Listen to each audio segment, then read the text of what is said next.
One.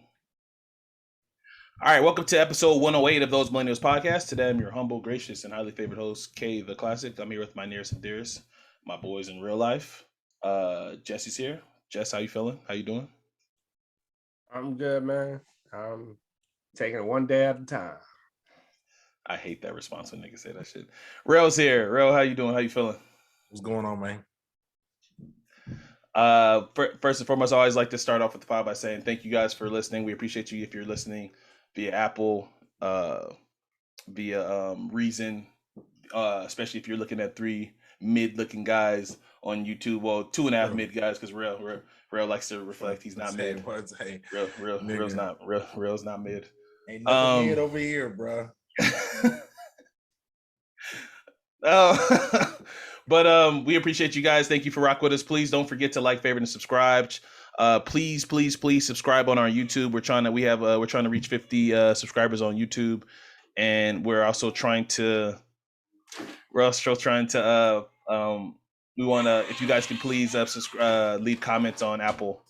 That would be great too. That was my daughter popping into the room, so she got frustrated. Linux debut right there. Yesterday's price. She popped on for a second. Man, so much to talk about. First and foremost, though, I would be remiss and be an awful big brother if I did not say happy birthday to Fantasia, my sister. It is her. Is she 30? It's her 32nd birthday. Tasha, if I'm wrong, I'm sorry, but I think you're 32. Happy birthday, Fatty Fave. Happy birthday, Fatty Fave. Tasha's birthday. I FaceTimed her. She's a real N-word, and what I mean by that, she doesn't wake up until 12. But I FaceTimed her like 3 times this morning, and she didn't respond. So when she does call me, I'm just gonna cuss her out on her birthday. So that's what she gets for her birthday. I'm gonna walk over and toilet paper her door right now. As soon as we got the pod, I'm gonna walk over there and I'm gonna toilet paper her door. So that's because her niece wanted to say happy birthday to her, and she didn't want to. But damn, that's cold. Why you gotta throw dubs on the Honda? Come on, man. Throwing dubs on it. Okay, so speaking about stuff, I'm gonna do a really quick story time with me. I recently got a dog, and before let me finish. So without making the story so long, because we got so much to get to, picked up a dog on Easter Sunday. My brother and his wife owns a business, so I went to their business. We walked out. There was this van with a sign of women that said puppies for sale, make us an offer.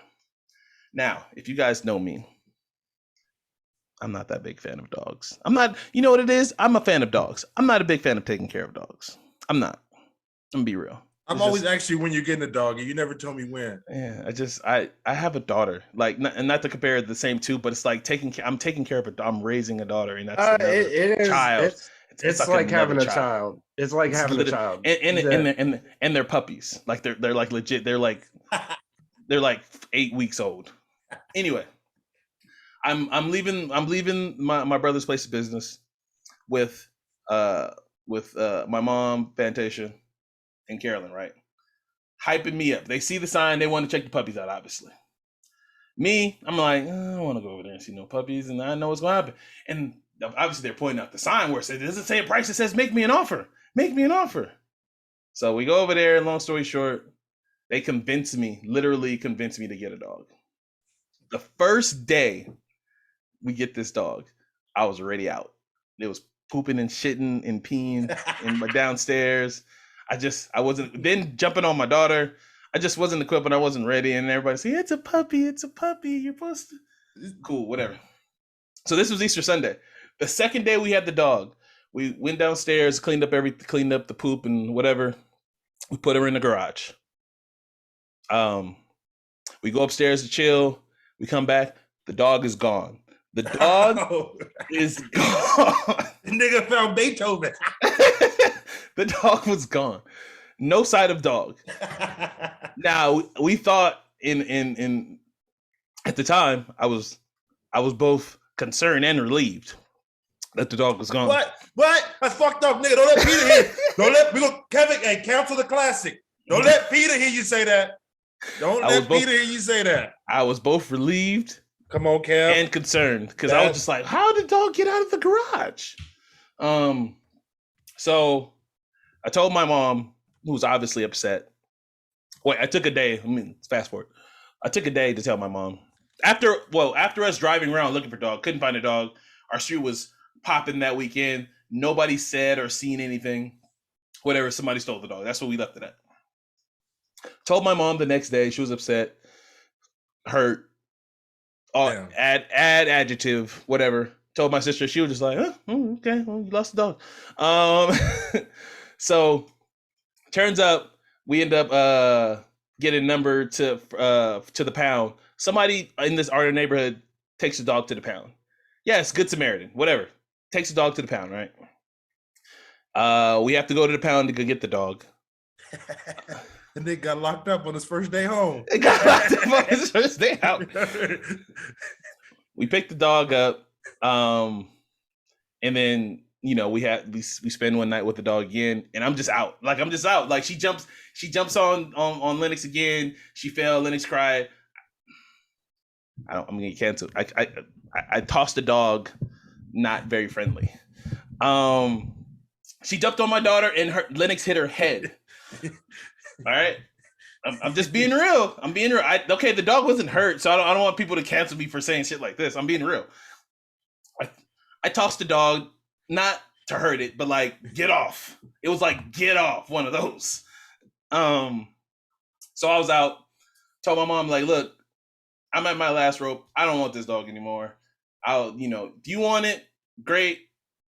I'll take it to the pound. Like, it can go right back at this point, or I'll ask around to see if anybody wants the dog. Sweet dog, puppy. It just needs a lot of attention.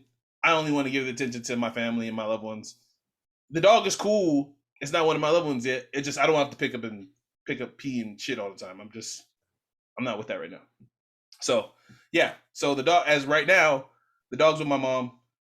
She's gonna take it. I'm done with the dog. Sorry, Lennox. So when you see this in the future, that dog that you see with your grandma was really yours. Your daddy and your mama just didn't want to do it with the dog no more. That was my story. What kind of dog was it? I would took the nigga in. Bro, you serious? I'm thinking about getting the dog. I would took the nigga in. I gotta check what it's gonna cost me. I would took the nigga in. Wait. Is that carpet in your that I'm seeing on your? No, it's hardwood. Oh, he got hardwood. He might be straight. Okay. He might be straight. Okay. No, nothing's gonna stay in here, and that little nigga gonna be outside in the cage. Nah. In the summertime in Las Vegas? Good luck. No. He gonna be inside. But I'm gonna train him. I'm gonna send him. I send a nigga to doggy school. I was about to say you cannot leave your dog out there living in the apartment complex. Not at all. It's a house dog too. Like he just wants to. Like I said, it's Hold on, what kind of dog is it? It's a Dalmatian mixed with a German Shepherd. It's really nice, really cute. We named it Coco. It's really cute. We got it for $100. This dog, we saw how much this dog go for. Again, we got away with it. If we wanted a dog, we'd be straight. It's a female. The female. Oh, I could breed with her too. Rail, you better take that dog. So if anybody, by the time you listen to this is with my mom, and she's kind of iffy with it right now. She says she'll rock. She'll keep the dog for now, but she doesn't seem convinced that much either. But let me see. I'm gonna check with my apartment, see how much they're gonna charge you for it. I'll get back at you. Okay, cool. There we go. All right. So I got my little story time off. I wanted to get that off and get that on wax for recorded because that's what happened with me. Anyway, so a lot happened. Obviously, we're gonna talk about Netflix. We're gonna talk about Push and all in the album. Where does this rank with the Push album? Is better than Daytona? I've only listened to it once. Can we also give an update for our album of the year so far? Because we got a lot of good albums for album of the year. We got a lot of good albums this year. Sure, that's what that's a you thing because but for sure. And then obviously we were going to talk about the quick and timely demise of the New Jersey, soon to be go back to New Jersey Brooklyn Nets. They might as well go back to New Jersey. The Clippers of New York. We're talking about that obviously, and then we'll be out of here. So, for gentlemen, which ones do you guys want to start? I'm gonna talk it up top. Which ones do you guys want to start with? I want to talk about Netflix. I want to talk about the streaming wars. So if you so you know it's crazy when this happened, and I knew I was gonna bring this up on the pod. I remember specifically asking you guys. I don't remember what episode this was, but I asked you guys, and it was on an episode before the pod, if I remember correctly. I asked you guys, when you guys wake up in the morning and you go to your TV or your streaming service, which streaming service do you guys go to first? Do you guys remember that? Yeah. If I remember correctly, none of us said Netflix. Mm-hmm. I don't think any of us said Netflix. I think I said HBO Max. I think you said HBO Max. I think I said Hulu, and I can't remember. Oh no, I said YouTube, and you might have said, I don't know what Rel said. Rel, do you remember what you said? I think I said YouTube. I think I said like some sports something, like MLB Network or something like that. I think you said MLB Network. It doesn't matter. So I'm go ahead. No, I was gonna say I think Rel said sports. Gotcha. Sports. All right. So if you've been sleeping under a rock, Netflix is they've lost 200,000 subscribers in the beginning of this year. Before the pandemic, they're canceling shows left and right. It's a big loss. Everybody knows Netflix is this, and I still will call them, like, they were ahead of the streaming wars. They were first in this line. They were the one that saw this coming. They could have bought all the rest of these streamers and all the rest of these networks. They could have got them on. And now they look like they're falling behind because I can't even tell you one. Can you guys pinpoint to me and tell me what's like the fall of Netflix? Why is Netflix losing this many subscribers? I can point to one or two things, but like, why have they lost 200,000? I think I've been thinking about this. I really think that it comes down to the fact that gluttony became the too much became the drown of streaming, because like nowadays I feel like the way people drop shows like HBO Max is like they drop it once a week. When Netflix drops it, it's like nobody's gonna want to sit and watch. Like it's hard to really binge watch nowadays. You know what I'm saying, with so much content, and then they drop everything at once. It's hard to keep people's attention nowadays. Except Ozark. Except their popular shows, pretty much. I mean, but they struggle with Ozark and Squid Games, But yeah, they struggle with those two. But even look at, they pulled, like, I thought one of their better hits was Bright, and they pulled the plug on that. But that has to do with Will Smith's situation too. It's not. It's that one's two of them. But yeah. But I feel like it was a way out where it was like, he fucked up. Okay, cool. We could take it off now. Like we already was trying to cut budget anyway. It was a push in the right direction. And then obviously, I know where Rail pulled that from because we both listened to the Bill Simmons podcast and they talked about this on the episode. Yeah. For them, one of Netflix's biggest pluses that made me still want to go to them, even though like I don't, I'm not attached to any show on Netflix like that besides obviously the popular ones like like you said, Ozark, and been waiting 9 years. It feels like 9 years for Stranger Things. These kids gonna be fucking teachers by the time these. But look at what they did for a show like Stranger Things. Each episode they said cost $30 million.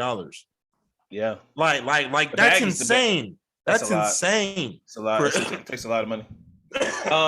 And you wonder, and this is the reason why. Again, so what I was getting to is like Netflix had the leg up on a lot of these streaming services because when you purchased it, you got no advertisement.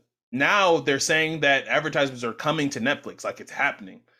Obviously, they'll have a tier where you pay for a higher tier where you can pay without advertisements, but like Netflix was already on the high end of subscriptions anyway.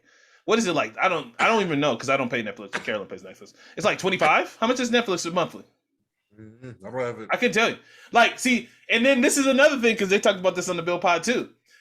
Us millennials, we don't pay for subscriptions. We borrow somebody else's password. A lot of us. Now we're probably pays for I don't think that's just a millennial thing. Yeah, so I don't think that's a millennial. The younger generation, a lot of people just use other people's passwords. So for the longest of times, it was cool to just borrow somebody else's password. Netflix didn't regulate this. They should have nipped this in the butt, but they didn't. They just allowed people to password share, and it fucked up their algorithm because you think all these people are watching these shows, but it's off of one subscription. Who's paying at the time was probably paying $10. Yeah, $9. And you got 15 people watching. And you got 15 people watching it. Like that, like it was yeah, that's cool for again, you're a business. So like I'd expect how them to think and how us to think differently because they're about money and we're about convenience for us. Yeah. Like so that never made sense to me. I thought I was just like that was a highway robbery for us. I was like, we was getting away with murder. I mean, like I pay for most of our subscriptions here. I just don't pay for Netflix. But like I know it, Netflix is on the higher end of subscriptions. So like that was always strange to me. But now you see what they're going through with their losses and their stock is going down. And to me, a lot of their shows don't even hit like that anymore for me. They're mostly I see people going to Netflix more now for like documentary series. And even those are getting hit and getting canceled. Only reason why I've gone to Netflix in the past 2.5 weeks is probably because I like Moesha. And I've been watching the shit out of Moesha lately because that's my shit. But otherwise, Netflix is ass. Like it don't have nothing original. Just like recently, I've been watching the God, what's that show called that I've been watching? It's like a dating show. And it's because one of my pods brought it up. The Ultimatum. I've been watching the Ultimatum, but you guys don't have to watch it. When they tell them to get married or some shit like that. Yeah. It's actually pretty cool. But I finished it, watched this. Like I wouldn't recommend any of y'all to watch it like that. It was something for me to watch. Like I'm one of those people when if I watch the first 2 episodes in the school, I gotta finish it. So I watched the first episode and I was like, oh, well, this is kind of a cool concept. Let me watch this. But yeah, I don't go to Netflix. I'm speaking for me personally. I don't go to Netflix. I just like since Ozark. Last time I've been to Netflix was since Ozark. I finished Ozark. Mm-hmm. Well, first and foremost, let's answer your question of like how much Netflix is. So Netflix currently has 3 prices. Tiers. They have their basic, which is $9.99. Yep. One user. That's definitely going to be advertisements. Keep going. One user. That you can use that on one screen. Number of tablets or whatever devices, 1. Unlimited TV, all that. You don't get the HD available though, and you don't get the Ultra HD available. You got the standard, which is $15.49. You get 2 screens, 2 tablets, and you get regular HD available. Or not, you get HD available. And then premium is $19.99, which I think the person I'm sharing with they're paying $19.99. You get nobody from Netflix here. It is 4 screens, 4 and 4, and then you get everything pretty much. So they're gonna have a higher tier. I mean, you're right about the $9.99, or it might be like $4.99. Might be like how Peacock does it. Peacock is $4.99 with ads. That's what I got. When I pay. That's what I have for Peacock. I was like, $5? Great, I'll take an ad. Paramount, I pay the $9.99. Yeah, but they have an ads one that's $4.99, I believe. And it's crazy you brought up Paramount. Netflix could have bought all these. The studios were coming to Netflix like, hey, like we want some of this. Like, we'll pay us for the rights. And Netflix was like, nah, we're cool. We'll make our own shit. And then they didn't see the foresight. And then HBO and Disney Plus is just, they're taking over. Apple Plus has like 2. Apple Plus, I think, is like $4.99 or something. The crazy thing, but they brought it up on the pod. Apple, this is like a side hustle for Apple. Like Apple, Apple's actually not. With the Apple way doesn't Apple care. They're just like, y'all doing that? Okay. I think Apple's gonna try to get into sports, but the way Apple is like, they already have. That Magic Pod that just came out too. They dropping some like a pod series. Oh no, they're like a docu-series. They're gonna be games. They're gonna be WNBA games on Apple Music this year. They already got into it. They stream Apple Plus. They stream baseball games on that. They stream baseball games. Yep. They're gonna get into the sports game, and I think the ultimate where they're really trying to do is get NFL games. But then Prime, Hey. Amazon Prime got they've been working that deal, and they finally got Thursday Night Football, so they're working that up. Shout out to who got the announcing deal for that? Wasn't it Curb the Her legend? Street? Yeah, Curb Her Street and Al Street. Michael. But here's, and I just want to make somebody like this is for a rant real quick, just a little tangent. Somebody told me like, oh, they got a problem with like those contracts for like with the streaming wars or whatever that's going on with like the NFL network. This is why the players need to ask for more money. Look at what these networks are getting ready to play for the NFL. And you're gonna tell me that Debo not supposed to hold out and get every piece of dollar he's not supposed to get for the NFL? Look how much these announcers. These announcers are getting bread. Dog, look at what ESPN paid for Troy Aikman. Chris Collinwood's good. Buck. Yeah, Chris Collinwood, you're good, but dog, ESPN was so desperate. I mean, Romo got the first big contract. Romo set the market. Yeah, Romo set the market. Now they all doing that because you know why? Because he was so good, and everybody and ESPN was so desperate. They tried to buy him. They tried to get him like twice. And like CBS was like, no, we have to keep him. But now they try to get Peyton in the booth. Peyton was like, nah, I'll sit at the house. To do way less work. Like they paid him double to do way less work. But now Troy, look at what the salary of Troy Buck and Joe Aikman is gonna be doing Monday Night Football on ESPN next year. It's gonna be crazy. So, it's crazy. So to get back to the point, I think it's a combination of things for Netflix. Number one, the price going up. Number two, their content is not good. Their content is taking a dive. And number three, the time it takes for their good shows to come back. Now we are waiting so long for their good shows to come back. And then number four, and actually this is most, you guys already alluded to this, and these are not in, but here's another, they're budgeting for, like, Netflix has never got above red. They've always been in the red. Like they've always, and they just thought like Netflix doesn't put out like what they're, unless it's like a super hit show, and they don't put out their numbers or ratings for like how much people are watching stuff. They hide all that stuff. So it's really, you don't know how much money they're actually getting back in with how much they're spending. Oh, real quick, just Bill brought up on the pod, this was like maybe over a year ago. Like 5 years ago, like writers, producers were just going to Netflix with ideas, and they would just sit in the board and be like, oh, so you want to make that show? Okay, so how much is the budget? Oh, 70? Okay, we'll give you 80. Here you go. Scratch it. Here you go. Take your check. Come back. Make sure it's done in like 6 months, though. Make sure it's done in like 6 months. All right. That's another problem, is that their content is like, Netflix had some, like, let me say, don't look up what's successful on Netflix. It got nominated for awards. It didn't win, or I think it won at the SAG, but whatever. It was an okay movie, and it was really like, you let a director just be free and do whatever he wants. That's why all these guys, remember that money they threw at all these comedians? We're still waiting on a Chris Rock special. We're still waiting on another Jerry Seinfeld one. Jerry Seinfeld one.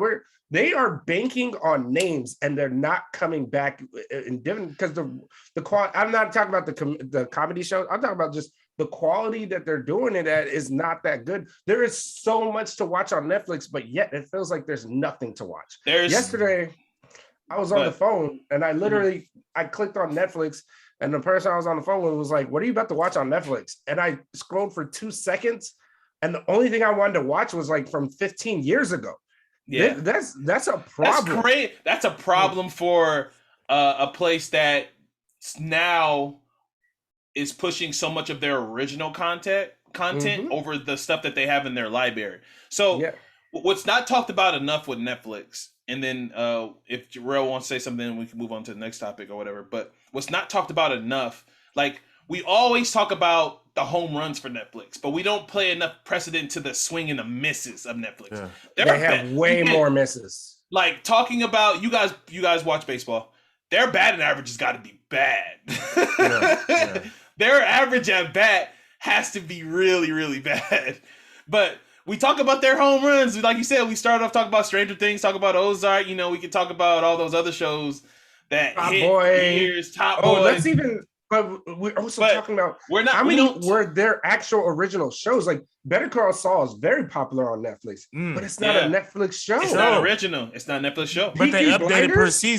per season. Yeah. Peaky Blinders is not a Netflix show, but it's a Netflix like vehicle. It's a vehicle for Netflix, but it's not a Netflix show. It's a Netflix show in America, but it's really not a Netflix show. So that's another issue they're running into because their original content is dropping the ball.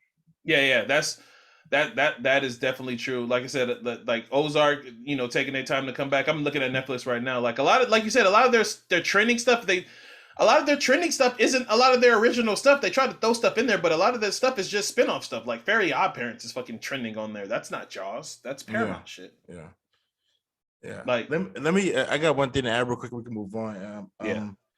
So I take the time to write down like the shows that I actually keep up with currently right now, and like per streaming network, and try to see like, you know, where Netflix kind of falls in right now. Like right now, HBO Max, so like they, you know, they got a lot of good shit because they keep up with, like they were able to get, you know, the Batman release early. So I watched that twice already.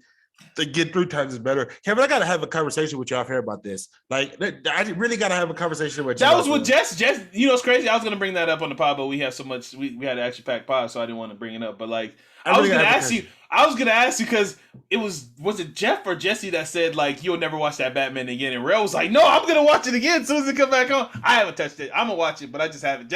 I've watched it now twice. Jesse said he never watch it again. Wait, no. I didn't say I would never watch it again. I said it's not as rewatchable as the other. That's number true. My one. Bad. I apologize. Number you two, did say that. That's exactly what Kevin, you just proved my point. I'm gonna get to it. if it was The Dark Knight, you would have been watched that shit. 100%. I'm gonna get to it and watch it again. Just have it. I just know when I do it, you have to devote 3 hours to it, Jesse. Have you watched The Dark Knight on Netflix though? I have. Okay, then. I watched Batman Begins on Netflix. That's 245, Kev. So he does exactly what I'm saying. That Batman, in The Dark Knight, it don't feel like almost 3 hours, but in the Batman, that shit feels like 3 hours. So I'm just be real. That's true. Touche, motherfucker. All right, okay. All right. Let me get through this real quick. So, like I said, so on HBO Max, I got Winning Time, the Lakers show. So I'm just going through shows that I just keep up with right now. Right, there's another show with Jared Leto called We Crash, but it's on Apple TV. I really like that show. I've been watching that lately. Do you watch the Samuel Jackson show? Yeah, watch the Samuel Jackson show, and that was my next show. Really good. Okay, that one's really good. So honestly, I went over it. So I went down. It was like over $100 in fucking streaming services. There's no way. So I keep up with all these shows illegally, of course. So it's like, because there's Super Pumped, which is a Showtime show, which I like because it has Joseph Gordon-Levitt in it. It's about the Uber startup. I really like that show. That shit is really good. There's one more show I was trying to think of, but I forgot. But what I was trying to say is that all the streaming shit now, people are going to pay over $200 just to watch 7 fucking shows.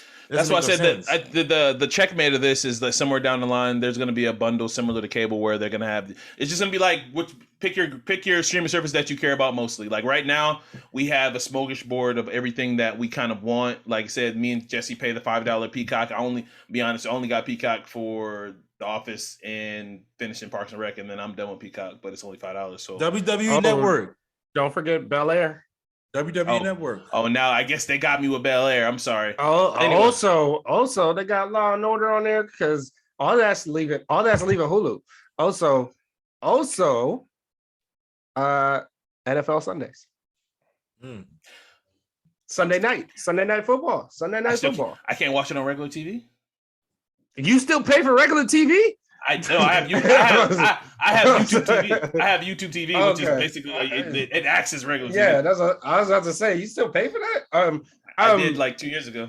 The point I was gonna make is here's the other issue that Netflix cannot battle against. HBO Max or HBO is Warner Brothers. Mhm. They run shit. That Netflix does not have that power. And they Netflix does not. And a lot of their shows, their big budget shows, hit.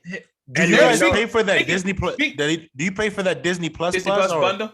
Yeah, Carolyn does. Yeah, Carolyn does. Yeah, but like their batting average is extremely high for HBO. Their batting average is high. It's getting better. It's Sammy Sosa steroid year. Like the only show I really don't like on there.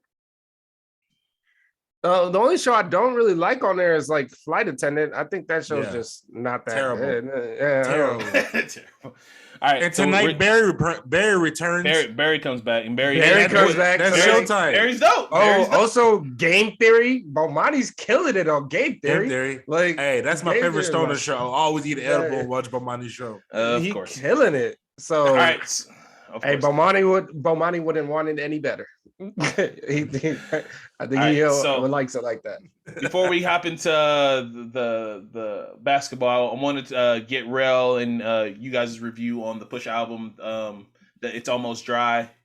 I only gave it one spin. I'm gonna be honest with you guys. Oh, Rel got notes. Here we go. Rel brought out the notes. All right, well, let me go first because I'm pretty sure. Yeah. No, you go first. Listen to it a lot more than I have. No, yeah, and because I came from California. So 12. Oh, so he drove. So yeah. He got the good listen. Okay. Yeah. So we're gonna. That's honestly that's how you listen to music when you like nowadays. Long drive. That's how. Yeah. I can't wait to hear his review now because even though I know some of it's gonna be Kanye based in it, but whatever. Not even. 12 songs. So yes. Go ahead. Oh, so real quick for me, 12 songs. Again, you guys know I'm gonna start off with my disclaimer for everything. You can't really decipher an album off its first listen. You can't decipher off its first week. I'm going with the J Theory, and I'm always going with the J Theory off of that. But for me, the first song is Call My Bluff. Like it's just to me like the best song on the album. Call My Bluff is my shit. That's the one. I love. I feel so evil after I listen to that song. Yeah, like for a song that what he's talking about in that and everything is like, and then the flow he decided to go with that is like this chill, laid back. Yeah, just Call My Bluff. Like it's the changing a little bit of his voice, but continue, Kat. Sorry.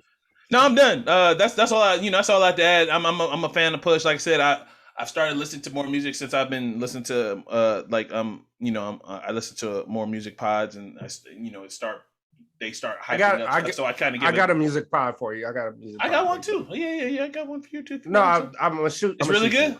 Yeah. Okay. Yeah. But like, so that's for me. And obviously if we have time, we could talk about some of the other albums that's coming this month that like coming weekly. It's really about to be a hot summer for music. So go ahead, Jess. Well, first and foremost, shout out to Vince Staples. His album is incredible. That's top five. That's top five best albums I've ever heard for sure. I promise you, it's top five. In case we don't get a chance to talk about it, that album goes hard. That being said, I like this album. It didn't hit me like as quickly as Daytona did. I'll say that.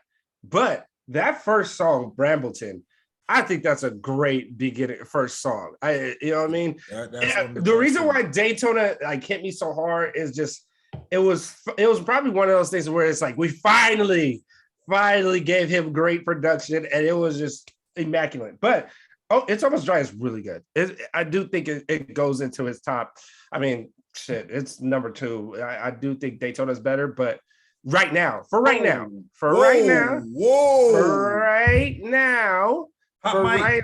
hot take alert. Jesse trying to get right now. Jesse trying to get his clicks. I know what you're doing, Jesse. Jesse trying to get his clicks. For right now, I think I'd still. Jesse trying to get his clicks. Hot take alert. Now, I still ride with Daytona. It does not mean that it's not better. It's just with how much I listen to Daytona compared to how much I listen to this. Right now, I'm still Daytona's a little above. That being said, I like Brambleton. the Kanye features are actually really good songs as well. Jarrell thinks that Jay. I was gonna say that. I was gonna say Jarrell that thinks too, that but I don't Jay-Z like got giving eaten Kanye up. gas. Jarrell thinks that Jay-Z got eaten up on the track. I was about to say, will y'all say- think Hov running out of bars? Because that shit was mid. Well, It here's was my thing. It was not If mid. you, it wasn't mid. If you listen to the, That shit but if was you mid. listen, but if you listen to the story that Pusha says about it, like how he got the feature or how he wanted Hov the feature on it, it makes sense because it was like Hov. He literally said Hov was like, "What am I supposed to say on this?" Like you said everything. So I think that's where Hov came in with Hov can't like, take an L. Hov. Old head can't Hov, take an L. Hov was like, Sit down, old head. he couldn't add. I don't get this. All of a sudden, you want Hov to not have the, like you just said that he's getting beat all of a sudden when he's actually not. But I would say He's Pusha trying had to the zag where slight everybody's. He's trying to zig what everybody's zagging. I get him. for somebody that he was the hugest Hov fan, and now is Hov ain't delivering all of a sudden. But that being said, yes, I would say that song. Go back and listen to Magna Carta Holy Grail. Come talk to me. What does that got to do with it? Like, because he dropped 444 after that. So, like, come on. That is one of my favorite albums. Okay. Call My Bluff was my shit. But I will say, I Pray For You. I listened to that shit like oh my times. Like, I was in the store walking around and I was just like, I gotta go back. I kept having to go back. I love that Malice just blessed this track. Like, he fucking murdered it. He like, prayed before he did it. I don't know if he prayed. Yeah, he prayed. I don't know. Or he prayed for forgiveness because he was like, because he was like, what I'm about to do to this. That shit, he has some like, woo. He said, I can't the exact line, but it was, I put on Mount Rushmore for the rock I chiseled. Woo! I was just like, I needed to push the T. Like, I need him to go back and give me that woo every time. And he said some shit like, and that was dope. That's all I can say. So I think quality wise, I think lyrics wise, even though everybody calls Pusha the drug rapper, like coke rapper, you know, he talked about it on Decent. They rather hear rappers own drugs instead of niggas selling drugs. That's crazy. But it's not even that. It's like it's his way of subliminally talking about what he's actually doing. He connects it to the coke game. He's not really talking about coke no more. He's really talking about what he's currently going through. So but I do think it's a strong album. I do think I will listen to it a lot more. And you know, there may be one day when I slip it in like, yo, It's Almost Dry is better than Daytona. One day I'll do that if it comes to that. But I was talking to Clips, you know what I mean? Shout out to Clips. Shout out to Clips. Should have been on this episode. Continue. You're right. But we'll bring him back. We'll bring him back for a music pod. We are talking about it, and we both loved the album. So he loved Brambleton. I'll let him speak for himself, and then I there's not a lot I can say about it because there's, you know, I still gotta do a lot more listening to it, but I do think it's a strong album. Go ahead, Rev. Give us your notes and everything. Give us your notes. I think this is probably one of the best, you know, put together albums. Here we go. This Not year. a pod if Rail doesn't declare something's This the best year. or a top 5. This year. Something's this year. Man, go ahead, Rail. And I'm basic. I mean, Why you gotta mute? Why you gotta know? He gonna mute me out. No, Kev, it's better that because it usually goes the last 5 years. He usually does that thing where it's like it's the best thing in the last First off, 5 or 10 true. years. The best song on here is that the reunited of Clips. I didn't even think God would allow it, but thank God that he did. He allowed Pusha Malice to come back to get no malice. Yeah, no that was sign. Malice on there. No, You no, look at the nah. credit. Nah. Look at the credits. That's Malice Oh, on there. yeah, There's okay. no... Yeah. Exactly. You know. But first off, Whisper in the air, burn them all. Woo! well, yeah, whisper in the ear, burn them all. I was like, what the fuck, Malice? What's going on? Malice, God, I thought, what happened to God? Malice, But first off, I want to hit his verse when he started off. New designer, drugs and emotions I don't get. I don't Hellcat still paddle when I shift. Vietnam flashback. I get triggered when I sniff. Today's top 5 only strengthened my myth. I cut it off. I cut it off after that. And then the next line is I'm talking about Rushmore for chiseling a brick. Woo! That was the next line. He J. Coled him. He J. Coled him. Luckily, Pusha murdered everything else on this album. But then as I get to the rest of the album, Kanye West, thank God for Kanye West and Pusha T. When I say when Kanye and Pusha T, you know, when they collab, it's one of those, you know, the heavens open up. You know, it's like the sun shines on you. Well, except what he did to the Clips on that one album, except for that one time. It was a terrible. What you want? Till like casket drops?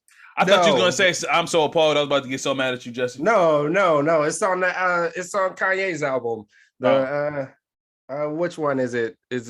He gave them the last track and then he cut their verses. I forgot what song. Oh, Jesus is King. Yeah. That I actually like that track.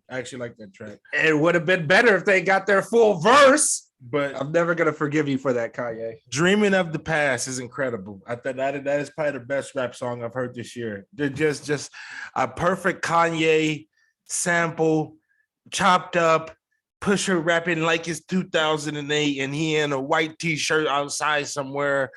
He also said he shot grinded in his mama's neighborhood. You know, he's not talking about Drake no more, but Pusha's fucking 2 for 2 with these classics. And now we got to put him up there. He's now in this upper echelon. He's in that rap god territory now, where it's like he has to be. I needed more because he only dropped fucking mixtapes. Fear of God, I'm Alone in Vegas. It wasn't enough for me. I need to know what was outside of Clips. I didn't see enough outside of Clips because it was only 2 albums with Clips, a couple mixtape, and then Till the Casket Drops. Until the Casket Drops was super mid. It was only Till the Casket Drop was super mid. Super mid. You go back, yeah. I can tell Malice's hands was already kind of getting tired of chopping bricks. He was using them for praying at that point. You know? Popular demand, kind of a big deal. Showing out with yoga. What are you talking about? Footsteps is my favorite Clip straps.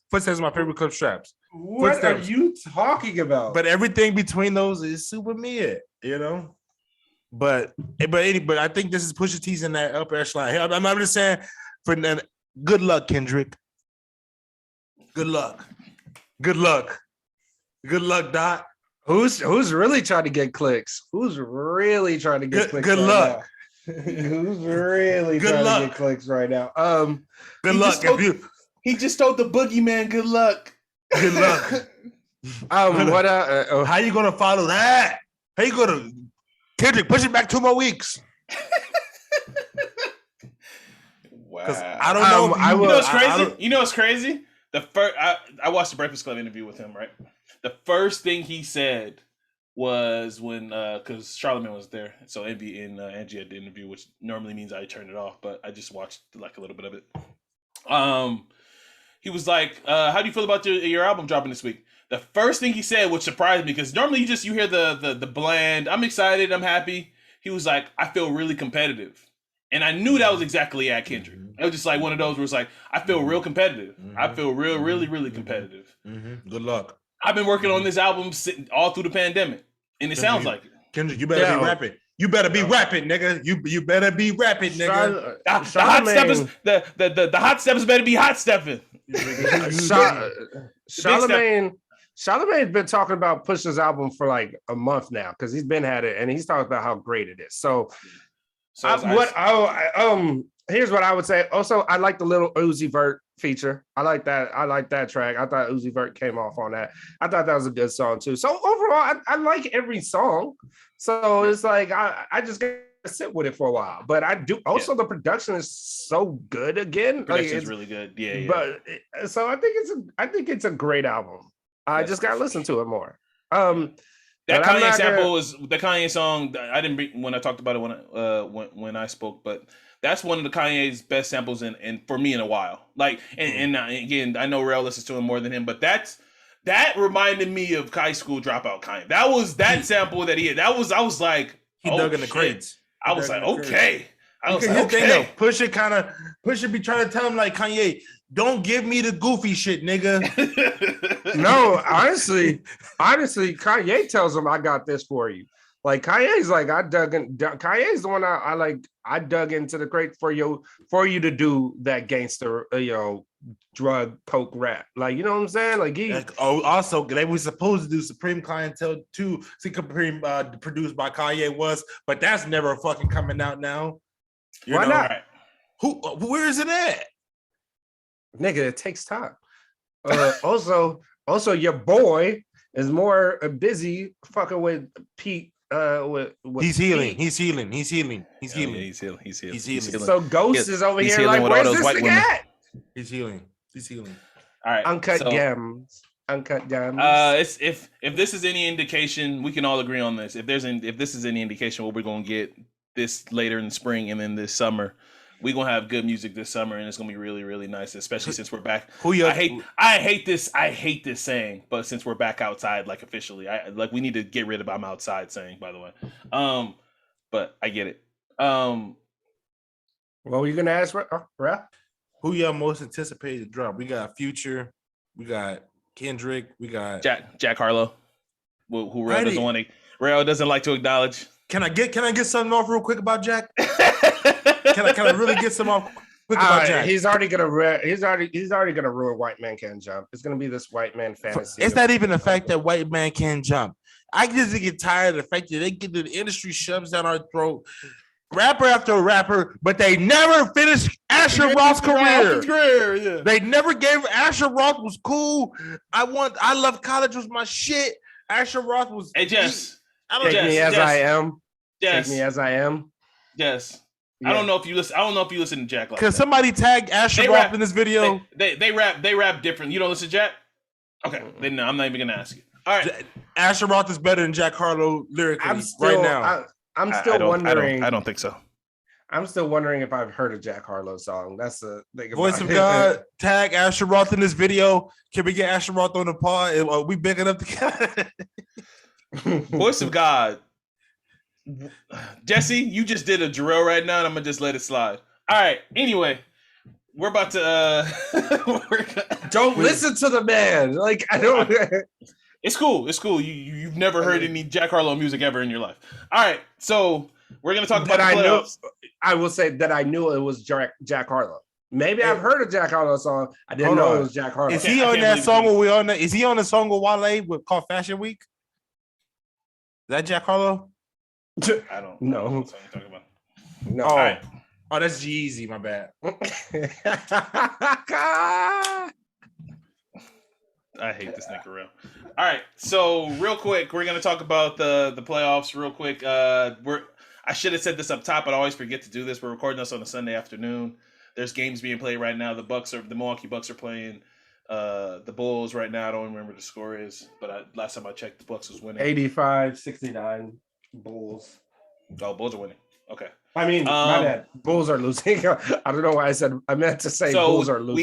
We have our gentleman's bet. We just went over terms, but I'm gonna give it to you guys for the listening, for you guys, so you guys hold us accountable. So we picked 3 series in the first round. We picked the winner and how many games, and whoever comes out on top at the end of the playoffs with who has the most points. So we have a point system. Our point system goes as. I wrote it down. I'm sorry. Unless Jesse wants to say it real quick. You remember, Jesse? Okay, I got it. I remember. You want me to say it? No, I got it. All right. So if you hit the team that won and you got it in the amount of games you pick, you get 3 points. If you get the winner of the series, but you didn't pick the games, you get 2 points. And then obviously, if you get it wrong, you get no points. And at the end of the playoffs, we'll tally that up and we'll have a winner and then we'll have 2 losers. The 2 losers will have to wear shirts that the winner has designed for them and they'll wear it for a whole pod episode. So we're going to go, that's going to be how we're going to do that. And we'll have other challenges and stuff like that and more bets down the road, especially with the NFL season because the Colts are winning an NFL championship this year. So first and foremost, we have to talk about it. The demise of the New Jersey, Brooklyn, Hardenless, Joe Harrisless. We got Seth Curry, but he hasn't done shit. Kyrie's fasting. Mary J. Blige is yelling at Kyrie on the sideline. New Jersey, Brooklyn Nets. Oh my God, Mary J. so damn sexy. Oh my God. You forgot the Eminem that sits on their bench. Who's the Eminem? Hey, Kevin, I was gonna ask you when the Nets get swept tomorrow, how quick do you think Steve Nash is gonna get fired? Like, is it gonna take a day, or is it gonna take like how long? Because he's getting fired. I've never thought about that. He's getting fired. He's getting fired. He's getting fired. But I have a question. I think there's some pop smoke. How much? No, I've heard some pop smoke. Mm-mm. I've heard pop smoke. No, I don't see that happening. You think? No way. No. I'm just telling you. No, I have sources. No, Pop's not going to. No way. It took Sean Marks connection. Notice how I keep calling him New Jersey, and I don't care at this point. I thought you were doing it on purpose. Sean Marks connection. Sean Marks wants to go all in. Pop wants to go into the sunset. He's done. Yeah, anyway, but Sean Marks might throw the bag at him. So we can hit on this on so many points. There's been a lot of talking points, so we can come at this at a million different angles. If you guys want to talk X's and O's, I'm here for it because I literally had to watch this game at a wedding yesterday, which was great. Because it was I'm not gonna talk about it. But it was great. KD, where the fuck are you at? That's it. That's the only X and O I got. Who would have thought that KD would decide to have the worst playoff series of his entire career right now? Thank you, KD. It is alarming / surprising that KD is playing the way he is. The bigger thing for me, and you talked about this, Jess, off mic. I just feel like the Celtics have solved the Nets. They've solved them. It's like some of the best team defense I've seen in a while. They've everything.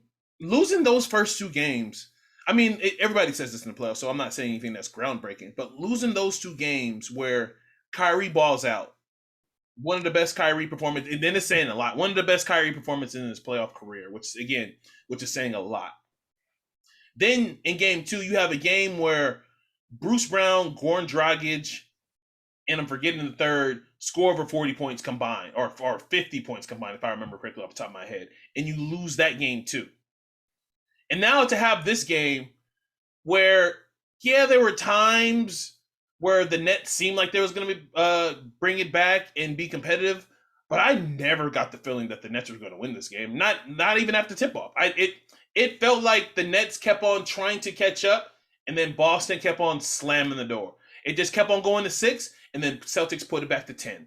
Or Boston get it to 5. I mean, the Nets would get it to 5. They put it back to like 12 or 13. It just kept, and that is the mark of a team that has solved them. Because, again, Real, maybe you can answer this because we talked about this when we talked on the phone last week. What has happened to KD's attack game at the rim? Why does KD not attack the rim anymore? Why, as soon as he left Golden State, he just became this, again, he's one of the greatest jump shooters of all time. Like, there's no question. I think he's maybe kind of timid to where maybe injury. Maybe he don't want to come down and injure himself. You just don't want to attack the basket anymore. And now Robert Williams is back. So you have a bigger deterrent at the rim. Like, there's just no there. Like, I've thought about this again. Y'all know I listen to a lot of basketball podcasts, but I've also think about stuff on my own while I'm watching stuff. And there's no like they need to do this more. There's no. They can do this to give themselves better chances. Obviously, you can say all the easy shit. Stop turning the fucking ball over. Yeah, but do a better job of rebounding. Careless turnovers too. Do a better job of terrible. Do a better job of rebounding. Like all those stuff are intelligent. But for the most part, I feel like the Nets have played hard enough. They played hard enough to win. But like Rail would say, and I'm going to give you your props because you've been saying this. Steve Nash is pretty much a ball roller. Just they're gonna call no plays. Go play. go play. He did do something that again me and Jesse talked about. He did dust off the bones of Blake Show Griffin yesterday. He was dying. He did dust off the bones of Blake Show. He hit 2 threes, and that third three was like, "Come on, Blake! Come on, Blake!" He knew he was supposed to shoot that. That nigga did a. But here's my question: even if Ben Simmons comes back, he's not. He shouldn't. Don't do it. He shouldn't. But I mean, my saying is, here's my next question because they're gonna get swept. Are we all agree they're gonna get swept? I still don't feel like they're gonna get swept. I think it'll be 5. Okay. Ultimately, they're gonna go home. The series is over. We think it's over. Yeah. Okay. Even if Ben Simmons come back, that's not gonna. And Joe Harris come back, that's not gonna fix their problems. They're terrible. I'm sitting there like, what does Ben Simmons do for them? Like, I'm like, I would trade for Rudy Gobert. I would agree with that. I think that would make their team better. I do think a lineup of Kyrie, KD, Ben Simmons, Joe Harris, Bruce Brown, like their version of death lineup is unguardable. I think that exists. But there's only certain 2 non-shooters on the court, Kev. You can't. I mean, it's not even. You put Ben in the dunker spot at the lob. We put Ben in the dunker spot. You can have 2 non-shooters if you've seen it work for the Warriors. Have 2 non-shooters on the court all the time. No. But it's hard to get in the playoffs unless they're really effective. When you have players as skilled as Kyrie and KD, you can have 2 non-shooters if you have 3 shooters. Okay, but the way it works, if they can dribble the ball, it can work. So you smoke Seth Curry. So you smoke Seth Curry out that rotation? Yeah, because for whatever, again, I love Seth Curry, but like, can we get him to LA? He's really limited, man. Why can't they do Joe Harris shit with Steph Curry? And I'm not just talking about his height. Why can't he come off screens and catch and shoot off the dribble? He doesn't have that in his bag. Why doesn't Steph Curry? Your brother is the greatest shooter. You can put Steph in any kind of shooting situation, and he would thrive. Why can't Seth Curry come off screens, off pin downs, and shoot 3-pointers? Seth's game is. Somebody explain this to me. His game is different. I agree with that, but why is his bag again? I know it's different. Everybody has different skill sets. I'm sorry. Why can't they do Joe Harris shit with Seth Curry? I feel like it would help them if they just have him running around, coming off screen, similar to have Joe Harris just running around. It would create more opportunities for Andre Drummond, create more opportunities for Bruce Brown. I don't know if Seth just can't run like that. I know what I think. I don't know. I think that's more Nash. I think that's more Nash than scheme because they just don't do it. They just don't do it. I don't know if Seth has that in his bag. I'm trying to think of a team where he did. Isn't D'Antoni still? D'Antoni's still on. No, he's in New Orleans. As an assistant. Yeah, D'Antoni's gone. Never mind, my bad. Because I was like, D'Antoni should have been pulled that out. But here's my thing: the reason why I said I don't know what that might be the sneak hire that they low key. Here's my thing about that. Yeah, I think the death lineup would work if they were a team that actually like played together. Ben Simmons at center.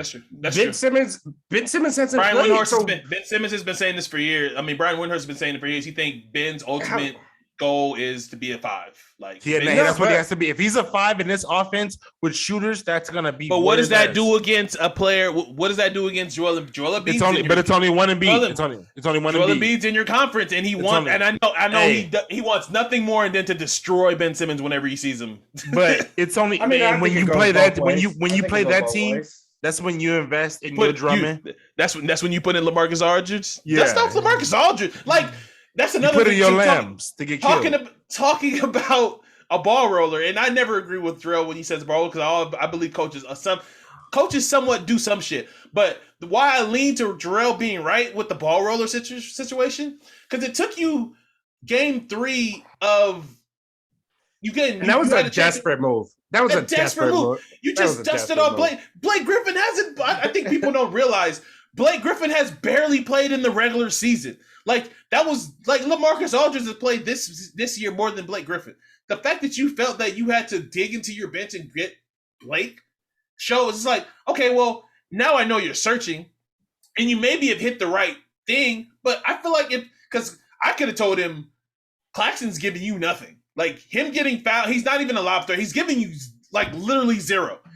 He's barely providing any rim protection at the rim. He's not finishing. Wait, and then, I like Nick Clax. He's cool, but he's not helping you in this series. And he's not finishing lobs. And then when he gets fouled, he misses his fucking free throws. He's not helping you. He's terrible. He's not helping you in this series. So I would have already was like, okay, well, if I'm not getting that, I would have put in LaMarcus Aldridge. Like I would have played Blake. I would have played Blake a long time ago. I would have tried. Yeah, I understand that Blake tried, but I would have tried Lamar. Let's get some offenses. Let's try to get some LaMarcus Aldridge fucking mid-range bullshit. Let's try to get that bullshit he's been doing for his entire career. Let's get them stupid step backs. Can I point out one thing that really, like, when I was like really into the game, the fact that Blake Griffin got his draws fricasseed off by Jaylen Brown for 3.5 minutes in that fourth quarter. His jersey had to be scalded. Thank God for the playoffs because he fouled him 3 times before they actually called a foul. Thank God they allowed physical play because Blake was literally just doing this while you know what happens when you get blown by and the guy already got you beat. He's past your elbow, but you're just trying to shove him a little bit just to get a little touch. I'm just like Blake, like you fouled him, but they just letting it rock. So okay, like you made a point about like before we started recording, but you made a point about how Blake it took him a second to like pick up his intensity. Yeah. How do like there's no way you could just throw Ben Simmons in there and do this death lineup and everything and think that he just he just barely started doing 4-on-4s. 4-on-4s, 3-on-3s, yep. If they're really trying to save him and if they plan on not trading him, they should just take him out. Don't do that to him. Don't do that to him. Even if honestly, I was wrong. I felt bad about it too if they would have won. Even if they would have won, I still feel this stance. Don't put him out there. Because they gonna hunt his ass with Jason Tatum, and he gonna get his shit free. He gonna go into the offseason more depressed than he was last year. I think they go fricassee. Because Jason Tatum go fricassee his ass if he get him on the ISO. I think Ben can guard him.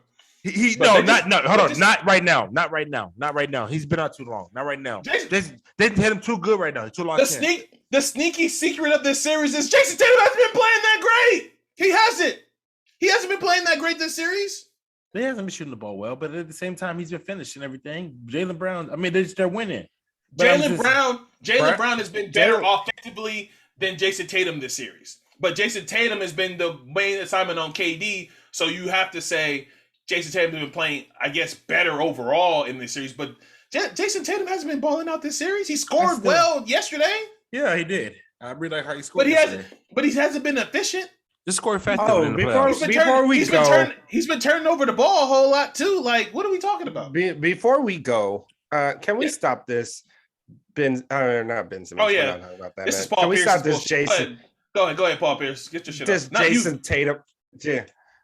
Does Jason Tatum is passing KD all of a sudden? The internet needs to stop listening to shit Paul Pierce says. KD's having a bad series. That's it. Like, there's just no way you can just jump to this conclusion that he's passing him over because he's playing them head to head in a series. Like, that's not how it works. I don't think. I agree. I agree that this season Jason Tatum is a top 10 player. That's why he's probably going to be first. He's going to be first team all defense. I mean, all NBA. I'm sorry, all NBA. Yeah. But to be fair, again, and this is not me just throwing my cape on. Like, I mean, maybe it's a little cape, but like, Dame's hasn't played all season, and Dame's a top 10 player when he's playing healthy. Like, so there's still room where Jason Tatum is going to slip out. Like, so in my opinion, Jason Tatum is great. he's not better than KD. He's just he's not not yet. He's Not yet. better two-way player today. Yes, probably. Yeah. Better player? No. As you learned over time, you learn like sometimes the team is just not built the way it is. It's kind of like, this team reminds me of when LeBron had the IT team, where there were just a lot of pieces moving in, and they were trying a bunch of shit because half of this roster weren't even playing at the beginning of the season. You know what I'm saying? So hey, Ro, like Cam Thomas got smoked out the rotation. Yeah. Next year when you're because Lillard's going to look like a top 5 player when he's in a Laker jersey next year. So he's not coming. That's funny. He's not coming. We'll give you our next 15 picks, Kev. You could have our next first 15. Listen, Jesse, I've done the research. I wanted Dame on the Lakers 3 years ago. When the rumors started 3 years ago, and it was a little bit like Ramona Shelburne dropped that. I was like, yeah, that would be it. I think it was before. Was AD? I don't know. Was AD on the team yet? I don't even know if AD was on the team yet. I think it was the same summer that he was rumored to be. Yeah, I think it was before because AD. we had the assets because AD was playing that game where he. It was before AD was. It was before AD was a Laker. Boston might have been Boston might have been coming in for. It was before. It was before AD was Laker. I was like, but I would say this. I've done the research. I've looked into it. Blazers low key got a chance to do some things, and they will probably get a top 7 pick overall, and they got a chance to make a couple moves. They're gonna take a swing for it. Low key, they found a couple pieces with Simons. Now Simon's got a bag. Simon like Watford's nice, little like they got pieces now. You know what I'm saying? So it's like, and then when you look at the West, all you need is opportunity because teams fall apart. So why not run it back again? So before we get out of here, I'm gonna just offer you a trade. Who says no? I'm gonna give you one of these real because who says no, and then we can get out of here. Blazers trade Simons before they do the contract to the Utah Jazz for Donovan Mitchell. I don't think that's happening. I think the Blazers value Simons maybe more because it gives Utah the cover to blow it up and have that young piece where it's like, okay, we're starting fresh. The slate is clean. We traded Rudy. We traded everybody. Get Rose Nil sorry ass out of here who can't stand in front of nobody. Get Clarkson who barely can play in this fucking series in Utah series. Get him the fuck out of here. You're gonna have to give up that. You're gonna have to give up your pick with that. Okay. You'll give up your 22 pick? Before we go, Don Mitchell's good. So, but hold on. Who's gonna play D on your defense on your perimeter? That's you work it out. You got those two. Figure out the defense. Yeah, exactly. Figure out the defense. All that's the rest of the coach. pieces. Exactly. Figure out the defense. Give me Dame and Donovan. Figure it out. Well, but I would say this. Figure it out. So what do they like? What the hell is going on with Utah? Like. They have to let one of those players go. Oh, right? so they're going to blow it up completely, I think. Yeah, definitely. So, content god, creative content. This is going to be one of the clicks on. This is going to be one of the videos on YouTube or Instagram. Please, I need everybody to apologize to fucking Rudy Gobert. Yeah, it is not his fucking fault that nobody can stay in front of their fucking man. It is not his fucking fault. For years, we've been blaming this nigga Rudy for this shit. Oh, you can't play Rudy in the playoffs. He just gets torched. You can't play Rudy in the playoffs. He just gets torched. Whoa. When your best player can't stay in front of Jalen Brunson. No, you're right. Spencer Dinwiddie, who just came off of ACL. Get the fuck out of here. I will say this. When he does get switched upon and he has to guard the ball, he does get torched there. Gobert. He does get he gets sure in some instances, but hold on. I seen Reggie Bullock put it down twice and feel good. Like your legend Reggie Bullock. You know it's bad. You know it's bad when Davis Bertans has confidence on the basketball court. He's like, he's like. When Cleaver is just pulling, Cleaver ain't even thinking about it. Half a second, he been pulling on these niggas. I want niggas to realize that Spencer Dinwiddie was on the Washington Wizards couldn't get any burn because he couldn't blow by anybody. But then you put a Mavs jersey on. He didn't get a longer bill either. He didn't get a longer bill. He didn't get a longer bill too. But there's something about Dinwiddie that people don't like him. He's blowing by Donovan Mitchell. Hey, Real, tell me real quick, because you know. What was Donovan Mitchell's stats before he came in the league? What was he supposed to be? Like a defender. He was a 3-and-D guy. He was supposed to be a defensive stopper. Mm-hmm. He was like Dwayne Wade, because Dwayne Wade was a defender first. Yeah.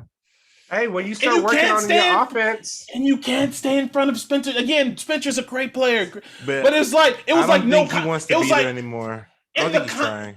And the confidence that these niggas is going at these niggas is what's killing me. You got Dorian Finney.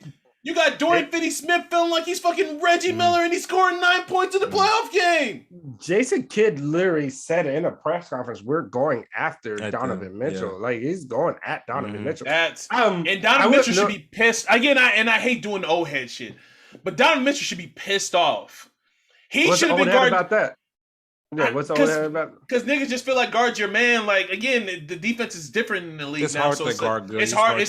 You say, hey, because Shaq just says, "No, man, I'll be guard your man." It's like, okay, everybody switch it. It's not that easy. But in this instance, it is. If they're targeting you, then yes, that's what I'm saying. It's different. Yeah. They're targeting him like he's Carmelo Anthony. Mm-hmm. Yeah, that's bad.